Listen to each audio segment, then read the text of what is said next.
सत्य वचन, अमर वचन, जीवित वचन, दिव्य वचन, सत्य वचन, अमर वचन, जीवित वचन। साई दा बामा बनी दा बामा बगरे जनी रे जनी रे जनी रे जनी रे सा। दिव्य वचन, सत्य वचन, अमर वचन, जीवित वचन, दिव्य वचन, दिव्य वचन।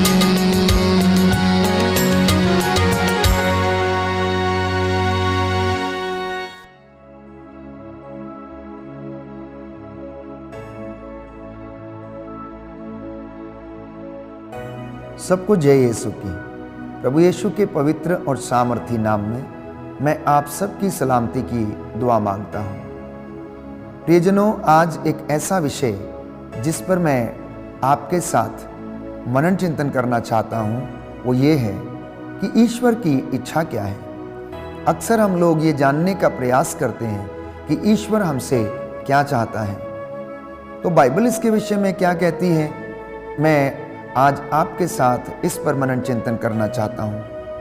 थिस्सलुनीकियों का पहला पत्र अध्याय 4 पद संख्या 3 में हम पढ़ते हैं, जहाँ पर ईश्वर की इच्छा के बारे में संत पौलुस हमें बताता है कि ईश्वर की इच्छा ये है कि आप लोग पवित्र बने और व्यभिचार से दूर रहें। आप में से प्रत्येक अपने औचित्य के अनुसार अपने लिए एक पत्नी ग्रहण करे, गैर यहूदियों की तरह जो ईश्वर को नहीं जानते, कोई भी वासना के वशीभूत ना हो, कोई भी मर्यादा का उल्लंघन ना करे और इस संबंध में अपने भाई के प्रति अन्याय नहीं करे, क्योंकि प्रभु इन सब बातों का कठोर दंड देता है। तो हमने पढ़ा कि ईश्वर दंपतियों से, परिवारों से और व्यक्ति विशेष से किस प्रकार की इच्छा करता है। सबसे पहली इच्छा उस ईश्वर की ये है कि आप लोग पवित्र बने, क्योंकि बिना पवित्रता के कोई भी परमेश्वर के दर्शन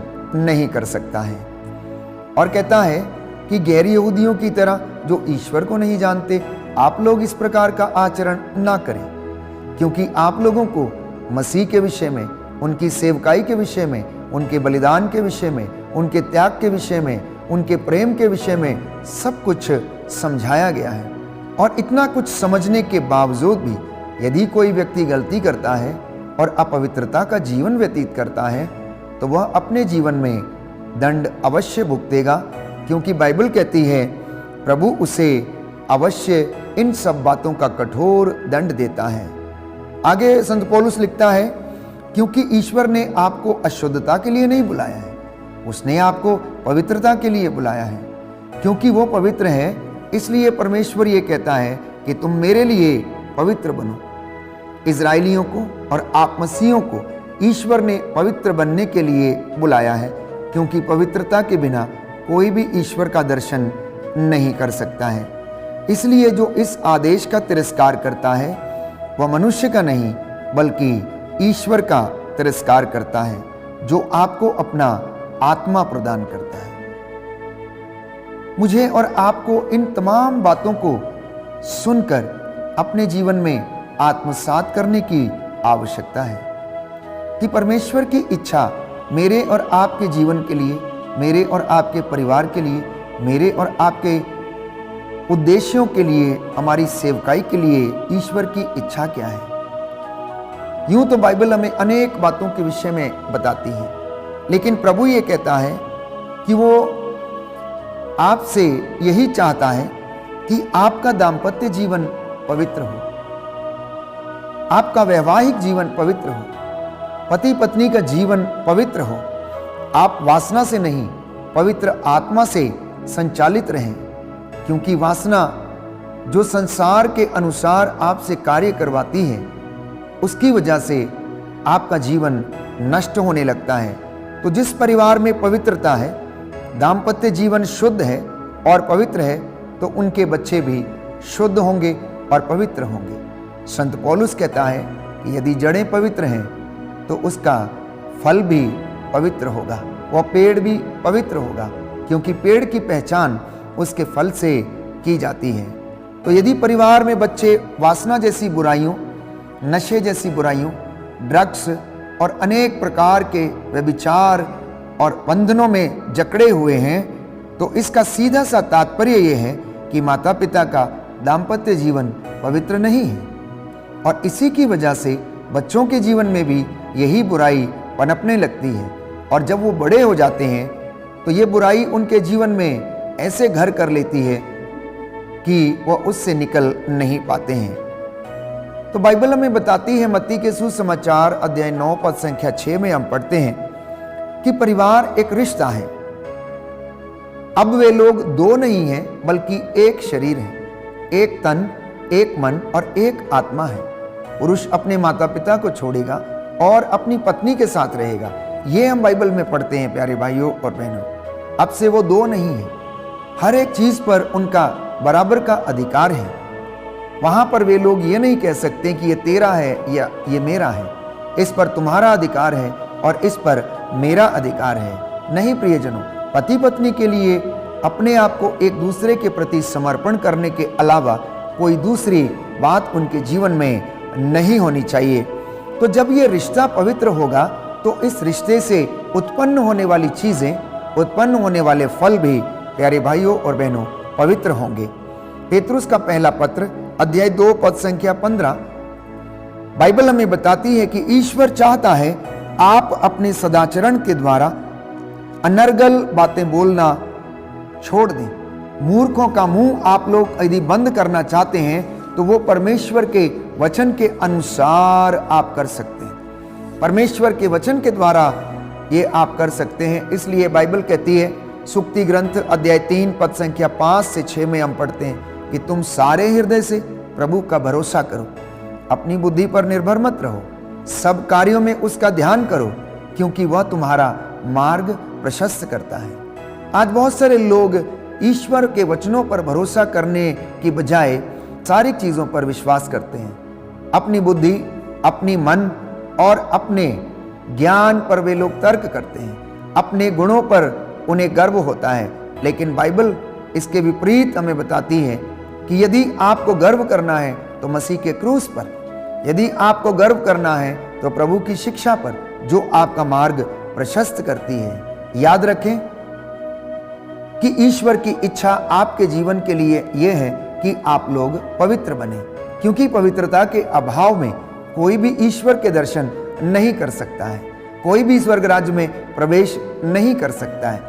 और यह पवित्रता चारों स्तर पे अनिवार्य है, मानसिक स्तर पे, शारीरिक स्तर पे, आत्मिक स्तर पे, और प्यारे भाइयों और बहनों हमारी बुद्धि और ज्ञान जो हमारे पास है उस स्तर पर यह पवित्रता अनिवार्य है।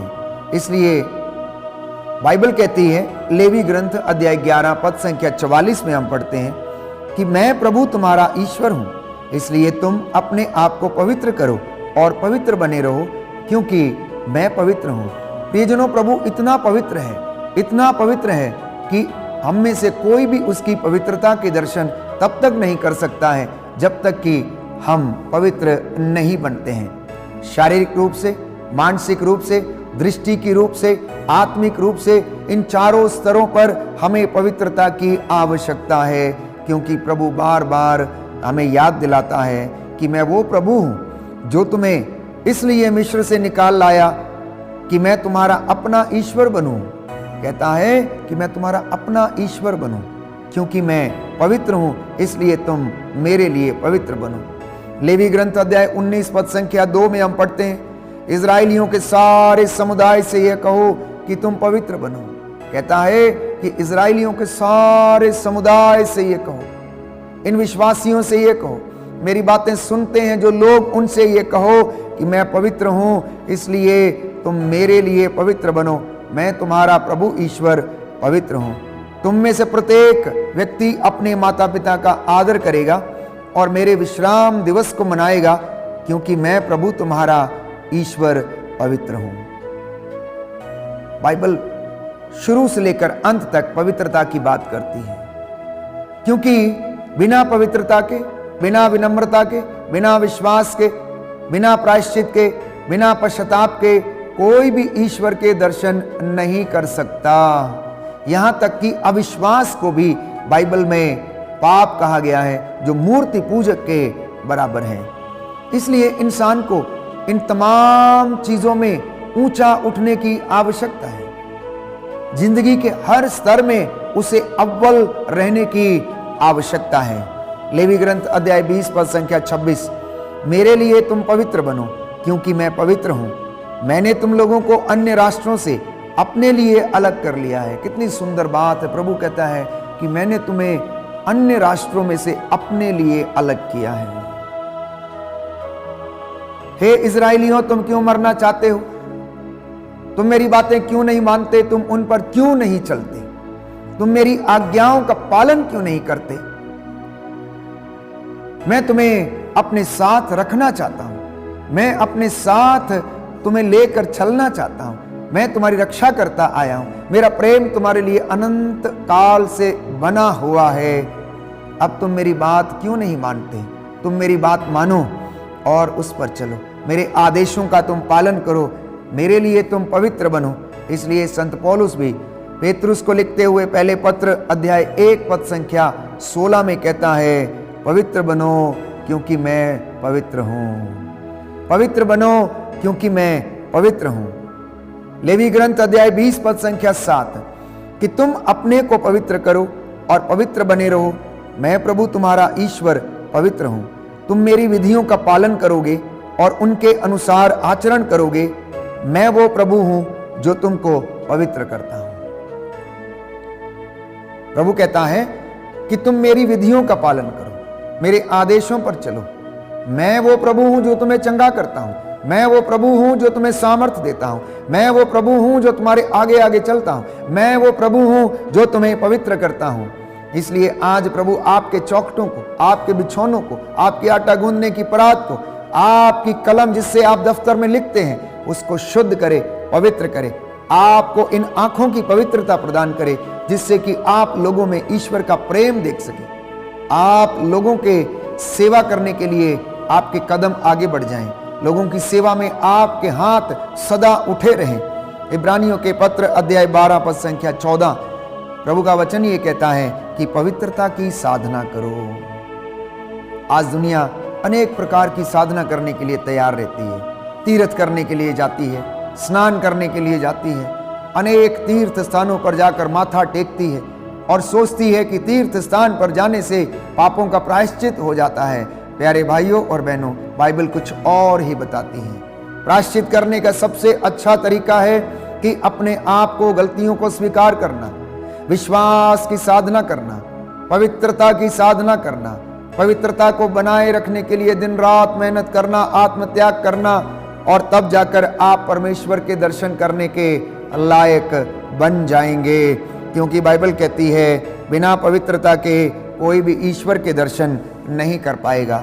फिलिपियों के पत्र अध्याय 2 पद संख्या 5 में हम पढ़ते हैं कि अगर आप चाहते हैं कि आप पवित्र बने, अगर आप चाहते हैं कि आपका शरीर, आत्मा, हृदय, मन पवित्र बने, तो आप लोग ईसा मसीह के मनोभावों को धारण कर लें। ईसा मसीह की सोच आपके अंदर हो। ईसा मसीह के काम आपके काम बन जाएं। ईसा मसीह ने जैसा अपने जिंदगी में किया, सेवा कार्यों को किया, वैसे ही आप लोग भी कर लें और उसके जैसा मनोभाव धारण कर लें, ताकि आप पवित्रता की उच्च कोटि तक पहुंच सकें और ये पवित्रता के द्वारा आपके जीवन में प्रभु की शांति और महिमा सदा सदा बनी रहे। यीशु मसीह के विषय में हम पढ़ते हैं कि यीशु मसीह ईश्वर का पुत्र था। वो स्वयं ईश्वर थे। वो चाहते तो ईश्वर की बराबरी कर सकते थे, लेकिन उन्होंने ऐसा नहीं किया।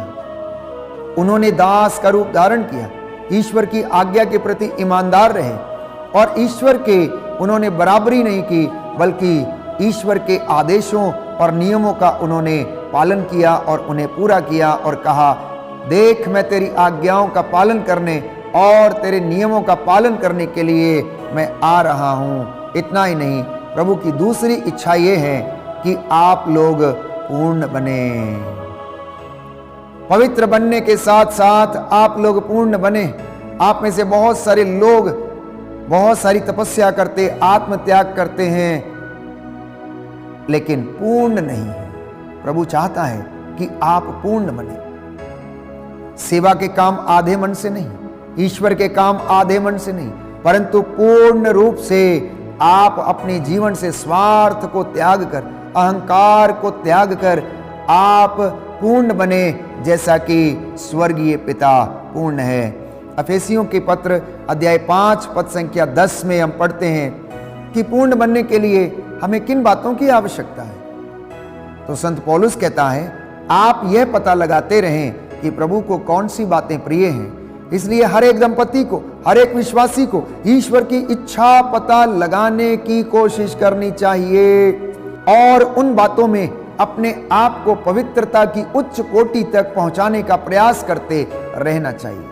जब तक आपको यह पता नहीं रहेगा कि प्रभु आपसे क्या चाहता है, ईश्वर की इच्छा आपके और आपके परिवार के विषय में क्या है, तो हम में से कोई भी उनकी इच्छा को, उनके कामों को पूरा नहीं कर पाएगा। प्रभु ये कहता है, लोग जो व्यर्थ के काम अंधकार में करते हैं, आप लोग उनसे दूर रहें। गैर यहूदी जो मसीह को नहीं जानते और व्यर्थ के काम अंधेरे में करते हैं, प्रभु ये कहता है कि आप लोग दूर रहें। तो सुनिए ध्यान से, प्रभु की इच्छा आपके विषय में, आपके परिवार के विषय में यह है कि आप लोग पवित्र बने, आप लोग पवित्रता की साधना करें, आप लोग व्यभिचार से दूर रहें, आप लोग ईसा मसीह का मनोभाव धारण करें, आप लोग पवित्र बने, आप लोग पूर्ण बने, जैसा कि स्वर्गीय पिता पूर्ण है। आप लोगों के जीवन में अहंकार, ईर्ष्या, द्वेष, दलबंदी और किसी प्रकार के कोई भी अवगुण ना रहे। आप लोग, प्रभु कहता है, उन बातों का पता लगाते रहें जो बातें ईश्वर को प्रिय हैं। जिस दिन आप जान जाएंगे कि ईश्वर को ये बातें प्रिय हैं, तो आप लोग अपने आप को धन्य समझिए, क्योंकि जब तक इंसान उन बातों का पता नहीं लगाता जो ईश्वर को प्रिय हैं, तो आप पर प्रभु की पवित्रता में, कृपा में आगे नहीं बढ़ सकते। तो एफेसियों के पहले पत्र अध्याय 1 पद संख्या 4 में हम पढ़ते हैं कि उसने संसार की सृष्टि से पहले मसीह में हमको चुना है, जिससे कि हम मसीह से संयुक्त होकर उसकी दृष्टि में पवित्र तथा निष्कलंक समझे जाएं। तो ईश्वर ने आपको और मुझे मसीह में सबसे पहले चुन लिया था। सर्वप्रथम हमें इस बात के लिए चुन लिया था ताकि हम पवित्र बने, हमारे घर पवित्र हों, हमारी चौखटें पवित्र हों, हमारे घर के आटा गूंदने की परात पवित्र हो। और बाइबल हमें बताती है कि अगर तुम मेरी इन बातों को मानोगे, अगर तुम मेरे आदेशों का पालन करोगे, अगर तुम मेरे नियमों पर चलोगे और विश्राम दिवस को पवित्र रखोगे, उसका उल्लंघन नहीं करोगे, तो ये सारे वरदान तुम्हारे घर में, तुम्हारे जीवन में आन पड़ेंगे। नगर में तुम्हारा कल्याण होगा, देहात में तुम्हारा कल्याण होगा, तुम्हारी आटा गूंदने की परात, तुम्हारी भेड़ बकरियां और उनके बच्चों तक को ईश्वर आशीर्वाद प्रदान करेगा। ये उसका वादा है। प्रियजनों, प्रभु का वादा जो हमसे वो करता है, वो उसे पूरा करता है, क्योंकि वो सत्य प्रतिज्ञ ईश्वर है। वो अपने वादों का सच्चा है, वो कभी भी अपने वादे से नहीं मुकरता। संत पौलुस कहता है, हम भले ही मुकर जाएं, लेकिन ईश्वर कभी भी अपने वादे से नहीं मुकरता है। इसलिए आज इस वचन को सुनने और समझने की कोशिश करें। पवित्रता हमारे जीवन में और कई ऐसे काम हैं जिन्हें करने पर आती है। परमेश्वर के 10 हुक्म हमें दिए गए हैं। एक ईश्वर है, उसकी आराधना करो, उसको छोड़कर दूसरे की आराधना मत करो। प्रभु का दिन पवित्र रखो, माता पिता का आदर करो, व्यभिचार मत करो, चोरी मत करो, झूठी गवाही मत दो, पराये धन का लालच ना करो, पराई स्त्री की कामना ना करो। अगर हम इन बातों को आत्मसात करते हैं, इन पर चलते हैं और ये हमारे जीवन में लगातार बनी रहती हैं, तो मैं समझता हूँ बहुत जल्दी हम पवित्रता के सीढ़ियाँ चढ़ने लगेंगे और हमारा विश्वास दृढ़ होता जाएगा। तो प्रियजनों, इस पवित्रता में बने रहने के लिए हमें त्याग करने की आवश्यकता है। We need to sacrifice, we need to love each other. हमें एक दूसरे को प्यार करने की आवश्यकता है। प्रभु के इन वचनों को अपने जीवन में और परिवार में नित्य प्रतिदिन मनन चिंतन करके आत्मसात करने की आवश्यकता है, क्योंकि मसीह लोग विशेष लोग हैं, साधारण लोग नहीं हैं। और इसके विषय में बाइबल कहती है कि प्रभु ये कहता है कि मैंने तुम्हें मिस्र की गुलामी से छुड़ा लिया, मैंने अपने बाहुबल से और अपने दाहिने हाथ के सामर्थ्य से तुम्हें फिरौन की गुलामी से आज़ाद किया, क्योंकि मैं तुमसे प्रेम करता था और अब भी करता हूँ और करता रहूँगा, और मेरा प्रेम अनंत काल तक बना रहता है। इसलिए प्यारे भाइयों और बहनों, कभी कभी हम लोग घबरा जाते हैं कि हमें इन तमाम बातों को अपने जीवन में करना पड़ता है, इन कष्टों को सहना पड़ता है। ये कष्ट हम सह नहीं सकते, उपवास हम कर नहीं सकते, घुटनों पर हम आ नहीं सकते। क्यों? क्योंकि हमारे शरीर को कष्ट होता है। तो बाइबल ये कहती है, प्रकाशना ग्रंथ अध्याय 2 पद संख्या 10, तुम्हें जो कष्ट भोगना होगा उससे मत डरो। शैतान तुम्हारी परीक्षा लेने के लिए तुम लोगों में से कुछ को कैद में डाल देगा और तुम लोग 10 दिनों तक संकट में पड़े रहोगे। तुम मृत्यु तक ईमानदार बने रहो और मैं तुम्हें जीवन का मुकुट प्रदान करूंगा। क्योंकि प्रभु ये कहता है, वो मुकुट जो अनश्वर है, वो मुकुट जो महिमा का मुकुट है, उसे कोई छीन नहीं सकता, वो कभी नहीं मुरझाता है। मैं तुम्हें वो महिमा का मुकुट प्रदान करूंगा। बस तुम मेरे साथ संकट में साथ देते रहो, तुम मेरे लिए पवित्र बने रहो, तुम मेरे लिए ईमानदार बने रहो, तुम मेरे प्रति वफादार रहो, मेरे नियमों का पालन करो, आदेशों का और विधियों का, निषेधों का पालन करो, और जिससे कि तुम और तुम्हारा परिवार उन्नति पाए, तुम्हारा घराना मुक्ति पाए, तुम्हारा परिवार उद्धार पाए, और ये वचन आपके जीवन में 100 गुना फल लाए। तो मैं समझता हूं कि आज के दिन में प्रभु ने हमें इस बात पर मनन चिंतन करवाया है कि ईश्वर हमसे क्या चाहता है। पवित्रता, विनम्रता और विश्वास से परिपूर्ण होना और परमेश्वर के जैसे बनना, ईसा का मनोभाव धारण करना, ये ईश्वर की इच्छा है। आइए हम इसे अपने जीवन में, परिवार में पूरा करें। आमीन।